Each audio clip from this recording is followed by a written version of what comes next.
Bonjour à tous, bienvenue dans Actu 5, l'émission de la Ligue de défense des conducteurs. Je m'appelle Nathalie Troussard et je suis la secrétaire générale de l'association et je suis accompagnée d'Alexandra Legendre qui est notre porte-parole. Bonjour à tous. Bon les amis, on a un gros scoop. Oui, alors on essaie de vous en dire le minimum. On a recueilli le témoignage d'un chauffeur de voiture radar privatisée. Beaucoup d'infos, beaucoup de croustillants. Rendez-vous lors du prochain épisode de notre émission sur YouTube, parce que là pour le moment, je vous assure que vous allez vous régaler, mais je vous en dis pas plus. Ouais, j'ai l'impression que les conditions de travail sont difficiles. Moyen. Allez, un gros sujet qui a marqué notre actualité cette semaine. On parle du 80 km/h, Alexandra. Retour dans l'heure à 90 km/h sur toutes les routes départementales. Ça, c'est vraiment une bonne nouvelle. Voilà, 60 000 km aujourd'hui en France sont revenus à 90 km/h. C'est un combat, un gros combat pour la Ligue de défense des conducteurs depuis la mise en place de cette mesure en 2018.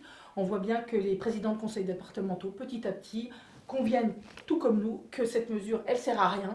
Et donc ces kilométrages, ils progressent régulièrement. Ça a beaucoup fait l'actualité ces derniers temps parce que l'heure est remontée complètement à 90. Aujourd'hui, il y a 8 départements qui remontent à 90 km/h. Cette semaine, le Gers ajoute quelques centaines de kilomètres à 90 sur ces routes. Donc c'est une mesure qui continue à progresser. Et nous, on a notre observatoire national sur notre site internet que vous pouvez aller consulter régulièrement. Vous aurez systématiquement la dernière mise à jour du kilométrage de 90 km/h sur les routes de France. Intéressant. Et surtout, ce qui est très intéressant aussi sur cet observatoire national, c'est qu'en fait, on suit toute l'actualité. Donc on est vraiment, ici, on peut dire, on est au taquet de l'actualité sur le 80-90 km/h. Absolument.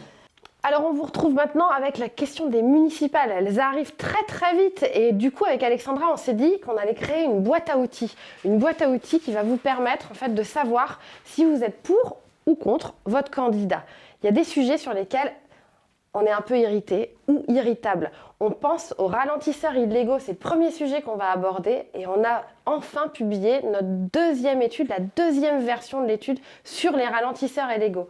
Alexandra, tu nous en dis un peu plus. Absolument. Si vous êtes électeur et que ce genre de dispositif vous agace, vous aurez avec cette étude tous les outils justement qui vous permettront d'aller voir votre candidat pour lui dire ces ralentisseurs-là sont mal implantés, ne respectent pas la réglementation. L'étude vous dit tout, vous donne tous les détails. Et puis si vous êtes candidat à l'élection, eh bien, vous saurez exactement en quoi consiste un ralentisseur légal. Et lors de votre mandature, vous pourrez agir en conséquence. Donc ça, c'est le premier outil pré-municipal. Le deuxième. Le deuxième outil, est-ce que vous êtes pour ou est-ce que vous êtes contre les zones à faible émission?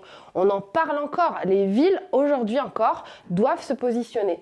Il est hyper important que nos candidats se prononcent sur ce sujet. Et c'est pour ça qu'on était à l'Assemblée nationale, enfin juste à côté, avec nos partenaires légueux, avec Alexandre Jardin et la Fédération des motards en colère, pour en parler et on s'est proposé de monter une campagne. Oui. On a lancé tout bêtement ensemble un site internet qui s'appelle zdfepouroucontre.fr. Si vous êtes candidat, eh bien vous vous prononcez pour ou contre, comme ça vos électeurs sauront exactement où vous en êtes. Et puis si vous êtes électeur, vous disposerez de flyers à télécharger que vous pourrez aller apporter à votre candidat sur les marchés par exemple lorsque vous les croisez. Et puis il saura justement où s'adresser pour dire aux électeurs pour ou contre les ZFE. Donc si c'est un sujet qui vous hérisse, eh bien vous saurez où votre candidat en est. Et oui, et ça c'est important. Et c'est important pourquoi? Parce qu'on travaille aussi beaucoup, toujours sur les municipales, avec une troisième boîte à outils. Ça y est, on a envoyé une grande campagne à tous nos sympathisants. Vous êtes déjà 30 000 votants à avoir donné votre avis sur quoi? Sur l'accès à votre centre-ville avec votre voiture. On fait comment aujourd'hui pour se stationner dans sa ville, pour aller faire ses petites courses, aller au cinéma ou voir son médecin traitant tout simplement. Et vous êtes très très nombreux à vous mobiliser, à vous dire, à nous faire part en tout cas des difficultés d'accès à votre centre-ville que vous rencontrez quotidiennement. Donc le résultat de cette étude, on vous le donnera dans le prochain épisode de notre émission YouTube.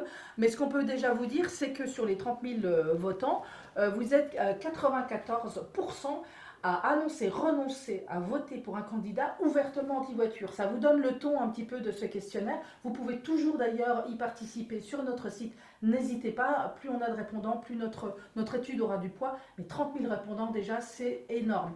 Voilà, je crois que pour le dossier municipal, c'est tout. Vous avez 3 outils qui sont déjà confortables. Voilà, interpellez vos candidats, n'hésitez pas. Avant-dernier point, je voudrais qu'on parle de la carte membre. Vous la recevez en ce moment, celle de la Ligue de défense des conducteurs, bien sûr. Elle est actuellement dans votre boîte aux lettres ou dans votre boîte mail. S'il vous plaît, répondez-y, répondez-nous et dites-nous que vous nous suivez. Ce qui est très intéressant, c'est qu'on reçoit aussi à ce moment-là des petits messages de nos sympathisants et je vous avoue que ça nous fait chaud au cœur.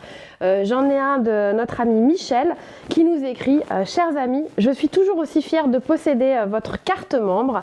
Je continuerai à vous aider dans ce combat insupportable et dénué de bon sens. » Alors merci Michel, pour ce petit commentaire qu'on trouve tout à fait sympathique. Absolument. Et enfin, on va finir par ActiveRoute, notre petit bébé.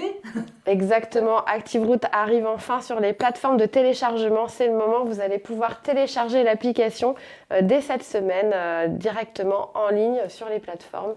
Et vous pouvez commencer à avoir votre propre expérience de signalement et d'être utilisateur et acteur en fait de la sécurité routière. Oui, parce qu'ActiveRoute, ça sert à signaler les zones dangereuses, les nids de poules, les fameux ralentisseurs, les défauts de marquage au sol, etc. Et puis nous, à l'association, on récupère votre signalement et on le transfère au gestionnaire de voirie pour que le dossier soit traité. Donc, comme Nathalie vient de le dire, vous êtes acteur de la sécurité routière. C'est aussi notre rôle à la Ligue de défense des conducteurs de mener ce combat. Voilà, donc à vous de jouer, à vos signalements, j'ai envie de dire. Et puis on vous retrouve pour la prochaine actu et on vous remercie de nous avoir suivis. Merci à très bientôt. Au revoir.